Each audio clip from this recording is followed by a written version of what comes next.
वैसे ही तैराकी मार्ग ज़्यादा लगे, पानी इतना नहीं है।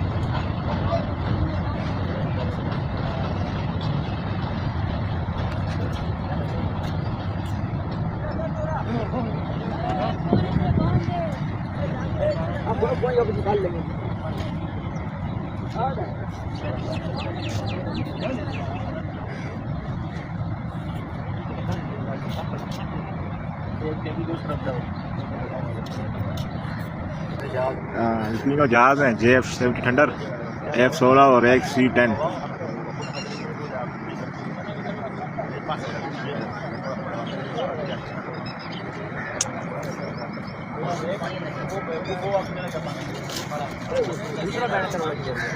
उसमें पानी भरा, बस अभी बारी है।